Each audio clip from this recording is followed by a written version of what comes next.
어제 말라기의 말씀을 드릴 때 말라기 그러면 하나님의 사자 그런 말이라고 말씀을 드렸습니다. 말라기가 쓰여진 것은 주전 한 420년, 430년 그 사이에 말라기는 아마 쓰여졌을 것이다. 이렇게 말라기를 봅니다. 말라기서는 바벨론에서 포로되었던 이스라엘 백성들이 돌아와서 신앙을 회복하고 그들이 신앙생활을 한동안 잘 하는 것 같다가 그들이 점점 신앙의 정체성을 잃어버리고 영적으로 타락해가는 그 모습 속에서 너희가 하나님을 다시 어떻게 섬겨야 되는가 하는 것을 말씀하는 것이 말라기서입니다. 그래서 그때 당시에 이스라엘 백성들이 가지고 있었던 영적 질병에 대해서 그 질병의 증상이 무엇인가 하는 것을 어제 말씀을 드렸는데, 그 질병의 증상의 가장 첫 번째가 영적 무감각. 그래서 백성들의 영적으로 감각이 없어져서 하나님의 은혜를 받았지만 은혜를 잊어버리고 망각하는 그러한 사람들, 그래서 배은망덕하게 행동하는 이스라엘 백성들의 모습에 대해서 영적 무감각, 그렇게 말씀을 드렸습니다. 두 번째는 영적 반항, 이렇게 말씀을 드렸습니다. 영적으로 무감각해지니까, 은혜를 잊어버리니까 하나님이 우리에게 해준 게 뭐냐, 이렇게 하나님에 대해서 반항하기 시작하는 그러한 증상입니다. 그래서 반항하는 증상들, 그 증상들은 하나님의 말씀을 들으려고, 귀담아 들으려고 하지 않습니다. 하나님의 말씀을 잔소리로 여기는 정도, 그리고 자기들의 허물을 돌아봐야 되는데 자기들의 허물을 돌아볼 생각은 하지 않고 하나님 핑계를 많이 대죠. 그리고 마침내는 그들이 예배를 무시하고 경멸하는 그런 태도를 드리죠. 그래서 예배를 습관적으로, 형식적으로 예배를 드리게 되고, 마침내는 그들의 형식적이고 습관적인 예배는 아무 영향력도 끼치지 않는 그런 예배가 되고 말았다 하는 그런 말씀을 드렸습니다. 그러나 말라기 4장에서는 하나님 잘 경외해라, 하나님 잘 경외하면 그에게로부터 의로운 해가 떠올라서 너희를 치료하는 광선을 바란다. 그래서 치유의 방법은 결국 하나님 경외하는 겁니다. 오늘 말라기 2장에 나타난 말씀은 제사장들에게 하시는 말씀과 그리고 백성들에게 하시는 말씀입니다. 그런데 제사장들과 백성들에게 하는 말씀은 그냥 하나로 묶어서 이야기를 해도 되는 이야기입니다. 왜냐하면 제사장과 백성들을 따로따로 이야기를 하기보다도 오늘날 제사장, 그러면 누가 제사장입니까? 우린 만인 제사장, 모든 사람들이 다 제사장입니다. 그렇기 때문에 우리는 모두가 다 이 제사장에 속해 있었던 사람들, 오늘 본문의 2장 앞에서부터 쭉 말씀을 쭉 보면 레위 사람들과 맺었던 언약, 이렇게 이야기하는 거지, 뒤에 나타나는 백성들과의 관계 속에서 백성들과의 관계는 부부 사이에 맺은 언약, 그것처럼 언약 관계, 그 관계를 이야기합니다. 이 관계를 이야기하는 이런 관계인데, 오늘날 현대사회 문제가 뭐냐 이렇게 이야기하면 현대사회 문제는 관계 해체, 그렇게 이야기합니다. 현대사회는 관계가 해체되어 가고 있는 그러한 시대입니다. 그래서 사람들은 모든 사람들과의 관계를 해체시켜요. 자기 혼자, 나 혼자라는 생각, 그 생각을 가지고 살기 시작합니다. 그래서 심지어는 친족도, 부모도, 자녀도 관계가 전부 해체돼. 그러면 이 가정 관계가 해체되는 정도면 그 다음에 문제는 사회에서도 관계 해체입니다. 친구도 없어요. 동료도 없습니다. 교인도 없어요. 이게 관계 해체, 모든 사람들이 점점 관계를 해체하고 혼자 있는 것을 좋아합니다. 왜냐하면 누군가가 내 곁에 있다는 사실 자체를 불편해합니다. 오늘날 많은 사람들이 왜 관계를 해체하느냐? 불편한 관계라고 생각하는 거죠. 불편한 관계, 부담스러운 관계. 그런데 여러분들 부담스럽다는 것을 조금 더 이해를 해 보십시오. 왜 부담스러울까? 사랑하면 부담스러운 일이 있습니까? 사랑하면 부담스러운 게 없습니다. 사랑하면 부담스럽지 않아요. 그런데 사랑하지 않으면 부담스러워지기 시작하는 겁니다.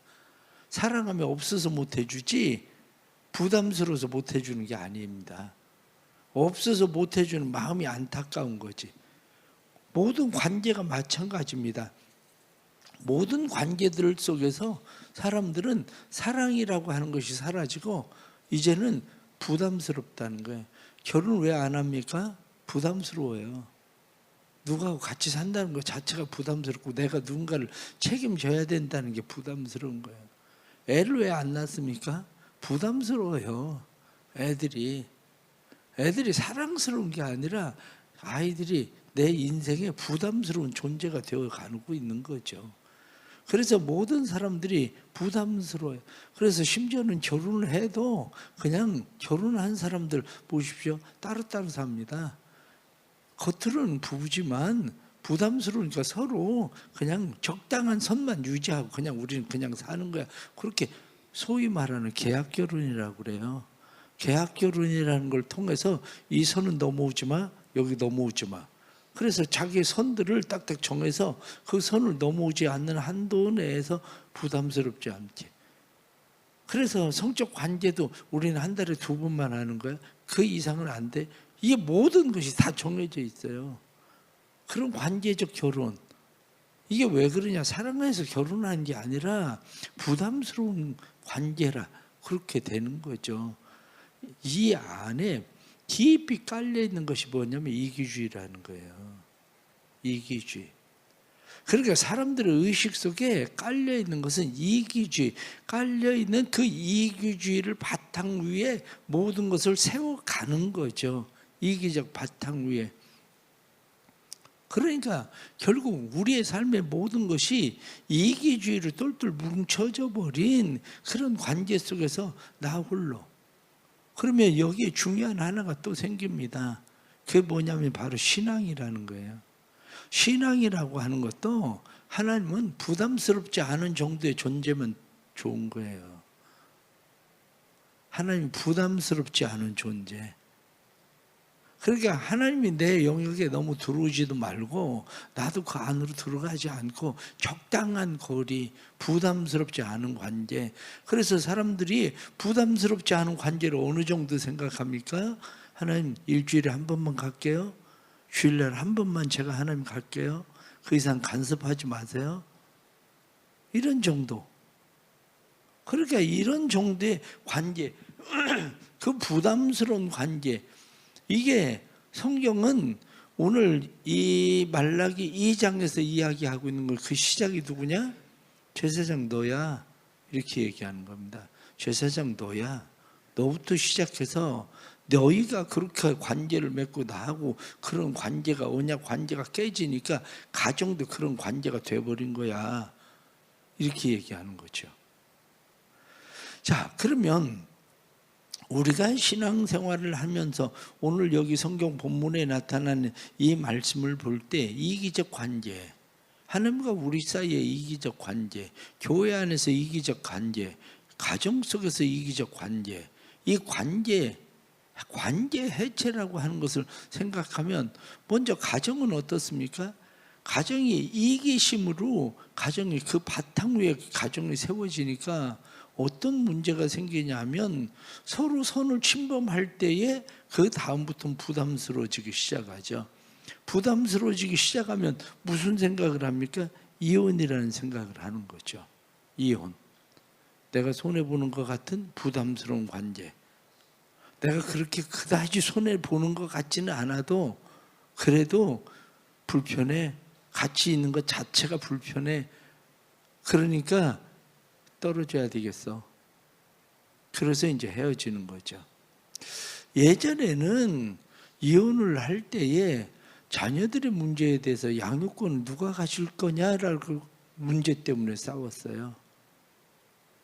그런데 지금은 자녀들을 누가 가질 거냐 이 문제 때문에 싸우는 게 아니라 자녀들은 누구한테 넘겨줄 거냐 이 문제 때문에 이혼 법정에서 싸웁니다.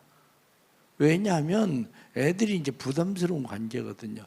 이혼하고 나면 나도 내 마음대로 내가 자유롭게 살아야 되는데 아예 애들이 있으면 다시 재혼하는 것도 문제고 누구 새로운 사람 만나는 것도 문제고 취업하는 것도 문제고 그러니까 남편이고 아내고 서로가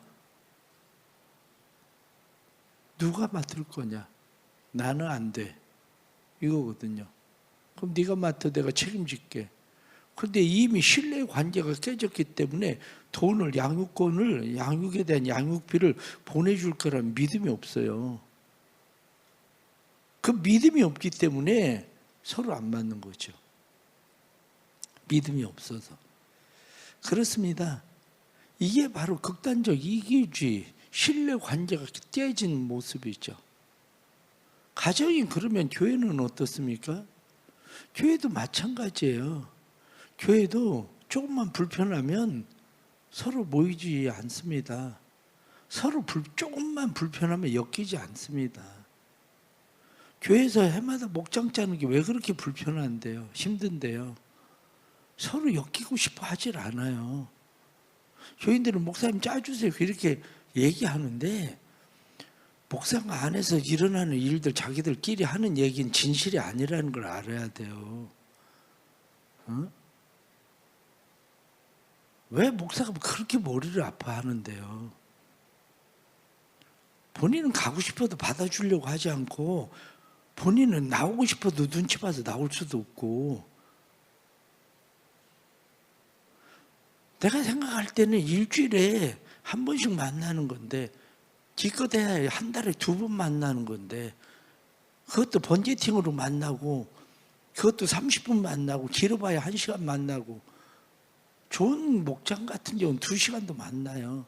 그런데 대부분 목장은 그냥 1시간 만납니다. 30분이면 목장 교회 주일날 모이는 거의가 모임 제가 보고를 받으면 거의가 주일날 만나는데 주일날 어떻게 2시간을 만납니까? 밥 먹고 나서 모이면 2시에 뵈니까 1시에까지 모이면은 1시간 이상을 만나지가 못해요. 근데 기껏 해봐야 그렇게 만나는 걸 뭘 그렇게 싫어해? 뭐 그렇게 안 받아준다고 그래? 응? 지극히 이기적이야. 교회 안에서 만나는 그러한 방법들을 보면 조금만 불편하면 어떻게 해서든지 밀어냅니다. 어떻게든지. 우리 모임 자체 내에 어디서든지 조금 불편하면 밀어내요. 받아주질 않아. 어? 왜 그렇습니까? 사실은 이기적이라 그래요. 관계 해체.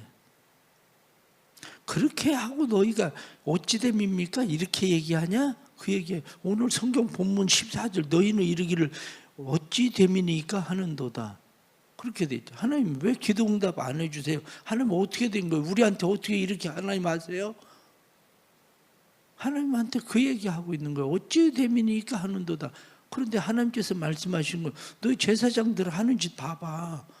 너희 가정에서 하는 짓 봐봐. 겉으로는 멀쩡한 것 같잖아. 그런데 옷으로 성경 말씀 보면 16절 말씀에 옷으로 학대를 가리고 있잖아. 그냥 화려하게 포장만 하고 있는 거지 실제 그 안에는 학대가 가득해 있는데 지금 그 얘기하고 있잖아요. 그런데 나보고 어떻게 그럴 수가 있냐고. 너희는 어떻게 그럴 수가 있는데 지금 그 얘기하고 있다고요. 오늘 성경 말씀을 보면 그렇습니다. 성경은 뭐라고 얘기하느냐? 강한 자가 약한 자의 약점을 담당하고 강한 자가 약한 자의 약점을 담당하는 게 옳다는 거예요. 그런데 강한 자가 약한 자의 약점을 담당하는 것이 아니라 강한 자가 약한 자의 약점을 파고들어요. 그것이 오늘날 관계 파괴의 사회 속에서 일어나는 그런 현상들이죠. 그래서 기독교에 대해서 이야기할 때에 기독교를 뭐라고 이야기하느냐? 기독교는 언약 공동체 그렇게 말합니다. 쭉 앞에서 성경에 나타나는 2장에 나타나는 말씀 가운데에 2장 5절 말씀을 보면 그렇게 되어 있습니다. 레위와 세운 나의 언약은 생명과 평강의 언약이라. 내가 이것을 그에게 준 것은 그로 경외하게 하려 함이라. 그가 나를 경외하고 내 이름을 두려워하게 하였으며 내 이름을 두려워하였다. 그렇습니다. 그러면서 뒤에 나타난 말씀을 보면 하나님께서 가정도 역시 마찬가지로 이 언약 관계 속에 있는 그런 사람이라는 거예요. 가정도. 그러니까 결국엔 이 제사장들이 하나님과의 레위 자손의 언약 관계를 파괴하는 것처럼 가정도 언약 관계를 파괴한다. 그런데 그리스도인들이라고 하는 것은 누구냐? 그리스도인은 책임 윤리를 지킬 줄 아는 사람이다. 책임 윤리. 그리스도인들은 자기들에게 주어진 일들에 대해서 하나님 앞에서 그것을 책임이라는 윤리, 그것을 성경은 언약 그렇게 얘기하는 거예요. 이 언약 관계. 그래서 책임 윤리를 가지고 사는 사람들은 함께하는 공동체다. 함께하는 사람은 함께 울고 함께 웃고 함께 동행하며 힘든 인생에 함께 고락을 나눌 줄 아는 공동체다. 함께하는 공동체. 그렇습니다. 교회가 해야 되는 일들이 함께하는 공동체로서의 삶이어야 됩니다. 또 하나 중요한 것은 이 함께하는 공동체의 삶을 살아가는 데 있어서 가장 큰 적이 누구냐? 이렇게 이야기할 때 함께하는 공동체의 가장 큰 적은 자기 자신이다. 우리나라 산악인 가운데에 박영석 씨라고 하는 사람은 우리나라의 대표적 산악인입니다. 이 박영석 씨라고 하는 사람이 2000년 7월 30일 브로드 피크 8,000m, 8,074m 이제 히말라야를 올라가요. 그때부터 시작을 해서 8년 2개월 만에 히말라야에 14개 봉우리를 다 정복합니다. 8년 2개월 만에. 그런데 그것만 한 것이 아니라 칠 대륙의 최고봉을 다 정복해요. 칠 대륙 최고봉. 그리고 북극점, 남극점, 모든 극점들을 다 정복한 사람이 누구냐면 박영석 씨라고 하는 사람이에요. 그 박영석 씨가 한 이야기 가운데에 무엇라고 이야기하느냐? 나를 괴롭힌 것은 북극의 악천후가 아니라 나 자신이었습니다. 나는 자신과의 싸움에서 이겨 북극점을 밟았습니다. 자신과의 싸움. 악천후의 문제가 아니라는 거예요. 자신과의 싸움에서 이기느냐 지느냐의 그런 문제지. 그가 2011년에 안나푸르나에서 6,000m 좀 더 올라갔다가 눈사태 만나서 사망을 하거든요. 악천후를 생각하면 우리는 쉽게 생각하는 게 뭐예요? 아니 그렇게 힘들게 산을 뭐하러 올라가나? 8,000m를 아니 뭐하러 그렇게 힘들고 어렵게 극지점을 그냥 극복하겠다고 거기를 쫓아다니나? 저 같아도 그런 생각이에요.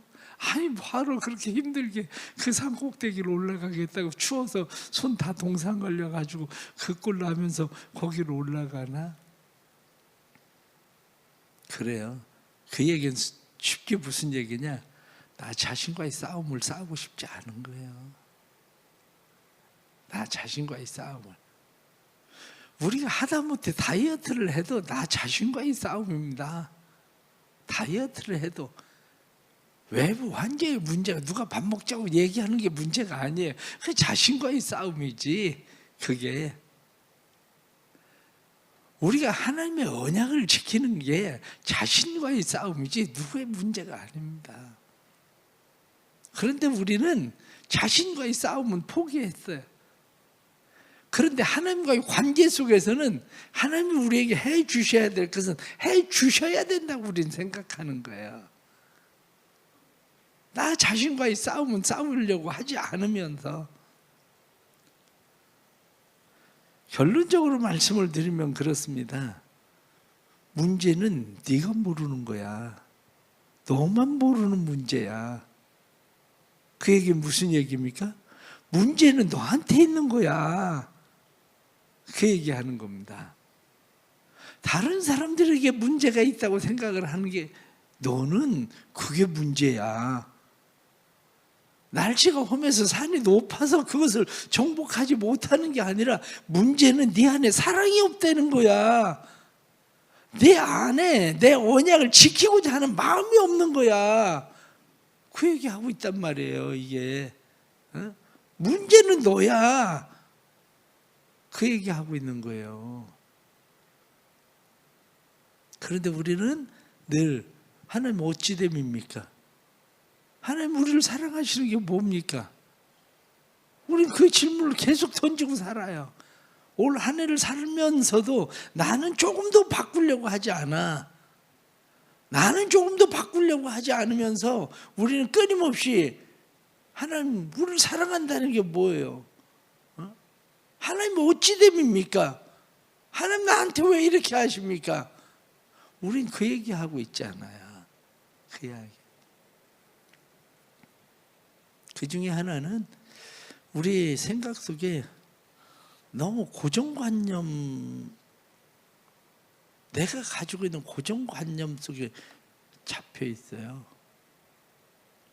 신앙생활도 저는 제가 목회자로서 가능한 한 어떻게든지 내가 가지고 있는 고정관념을 깨보려고 나름대로 노력하지만 쉽게 깨지진 않습니다. 그러나 저는 고정관념을 깨보려고 하고 있습니다. 제가 어렸을 때부터 모태 신앙생활을 하면서 가지고 있었던 고정관념들, 그걸 가능한 한 깨보려고, 옛날에 신앙생활, 옛날에는 그랬는데, 옛날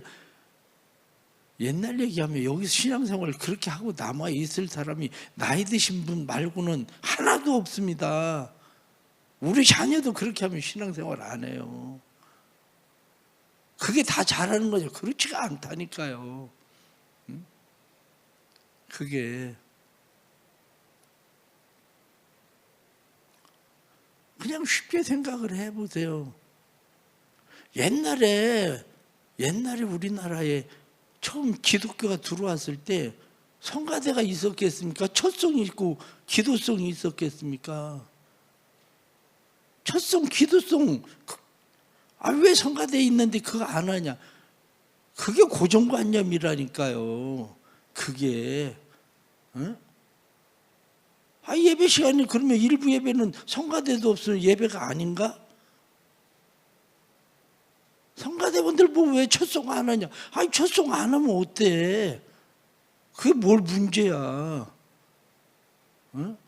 그거 가지고 있는 고정관념이지. 그게 신앙은 내가 문제야. 다른 사람이 문제가 아니라 하나님과 나와의 관계 파괴, 그게 문제인 거지. 첫송을 안 한다고, 기도송 안 한다고 관계가 파괴되는 거 아니에요. 그게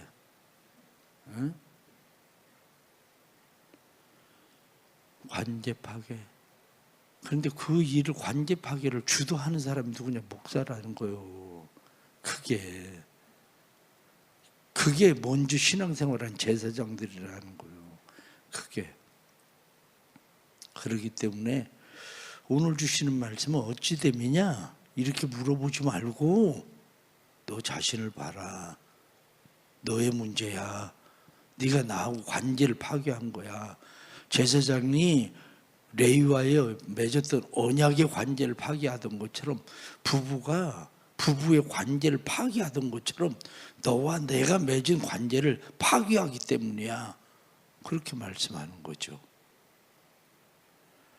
우리가 신앙생활을 하면서 하나님과의 관계를 바르게 잘 세워가는 그러한 신앙생활 될 수 있길 바랍니다. 기도하겠습니다. 하나님 아버지 감사합니다. 귀한 은혜 주셔서 또 이렇게 믿음으로 한 해를 또 마무리해 갑니다. 우리 안에 새로운 마음을 주옵소서. 우리 안에 새로운 마음을 주시고 무너진 관계, 깨어진 관계 다시 잘 회복하고 내년을 시작할 수 있도록 도와주옵소서. 우리는 하나님과 언약 관계 속에 있는 사람들입니다. 하나님과 언약 관계 속에서 우리의 관계가 점점 이기적 관계가 되어버려서 나 자신의 이기적 생각으로 하나님을 사랑하는 마음이 없어서 하나님과 관계 속에서 내가 조금만 불편하면 우리는 하나님으로부터 멀어지고 뿐만 아니라 우리가 하나님과의 관계 속에서 우리는 사랑의 관계가 아니라 우리는 이익을 추구하는 그런 관계가 되어버렸습니다. 하나님 아버지, 바른 관계가 회복되게 해주시고 하나님과 바른 관계가 회복되어서 어찌 됨이니까 하고 묻는 것이 아니라 하나님 사랑합니다, 하나님 사랑합니다 고백하게 해주시고 그 하나님을 사랑함이 우리의 삶에 힘되고 능력되고 세상을 이기는 힘이 되도록 도와주옵소서. 문제는 외부에 있는 환경이 아니라 악천후의 문제가 아니라 문제는 나 자신과의 싸움에서 내가 이기적 문제 때문에 나 자신을 드리려고 헌신하지 않으려고 생각합니다. 그러나 성령을 우리에게 부어주시고 하나님 경외하는 마음 우리에게 주셔서 하나님 경외함으로 저희들이 하나님 앞에 바르게 세워지게 해 주옵소서. 하나님의 교회가 하나님의 선하신 뜻을 이루게 해주시고 하나님의 영광이 될 수 있도록 주님 도와주옵소서. 생명의 은혜가 충만하도록 교회를 이끄시고 교회를 도와주셔서 하나님의 나라 온전히 세워지도록 주님 역사해 주옵소서. 감사하며 드려지는 예물 주께서 받으시고 믿음의 예물 속에 하나님과의 바른 관계를 통해 이루시고자 계획하신 하나님의 뜻이 온전히 이루어지게 해주시고 한 해 동안 수고하고 애쓰며 헌신한 모든 봉사자들 하나님과의 바른 관계 속에서 바른 관계를 더 잘 세워가는 믿음의 봉사들 되도록 축복해 주옵소서. 지금은 우리 주 예수 그리스도의 은혜와 아버지 하나님의 크신 사랑과 성령의 감화 감동 교통하시며 충만하심이 하나님과의 바른 관계 속에서 우리의 삶이 온전히 더 풍성한 은혜의 삶을 누리는 삶이 되기를 간절히 축원하옵나이다. 아멘.